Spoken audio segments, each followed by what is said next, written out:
जी हाँ दोस्तों, एक सबसे बड़ी खबर निकल के आ रही है कि मनीष कश्यप आए जेल से बाहर और कोर्ट ने दिया बहुत बड़ा फैसला, मनीष कश्यप हुए रिहा। तो क्या वीडियो पूरी खबर आपको हम डिटेल में बताते हैं। उससे पहले अगर हमारे आप चैनल पे नए हैं तो वीडियो को लाइक कर चैनल को सब्सक्राइब करें। जी हाँ दोस्तों, बता दें मनीष कश्यप जो कि लगातार कई दिनों से जो कि मीडिया के चर्चों में आ रहे थे और कहीं ना कहीं मनीष कश्यप जो कि जेल के अंदर थे। मनीष कश्यप जो कि मजदूर किसान के लिए आवाज उठाए थे पर किसी कारण से उनको जेल जाना पड़ा। जेल जाते के साथ जो कि बिहार के लोगों ने काफी ज्यादा जो कि एक से एक आंदोलन किया और बड़े बड़े लोग जो कि लगे, और जबकि मनीष कश्यप को कुछ भी नहीं हो पाया। जबकि मनीष कश्यप को जेल में रखा गया, तमिलनाडु जो कि केस में इनको रिमांड पे भी रखा गया और कई केस में जो कि इनको जेल में रखा गया। वहीं पे जो कि न्याय दिलाने के लिए एक से एक जो कि बड़े बड़े, जैसे में हम खान सर मान लें और खेसारी लाल यादव और अखिलेश कश्यप, पूरी के राइटर और एक से एक जो कि आदमी जो कि इसमें लगे हुए थे।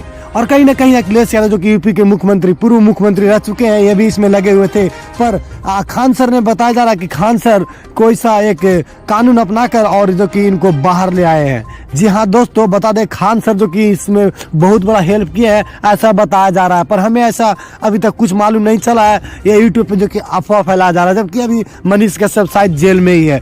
जबकि कई लोग का मानना है कि मनीष कश्यप जो कि जेल से बाहर आ चुके हैं, खान सर ने दिलवाया न्याय। तो चलिए मिलते फिर अगले वीडियो में इसी अंदाज के साथ। हमारे अब चैनल पे बने रहे, हम ऐसे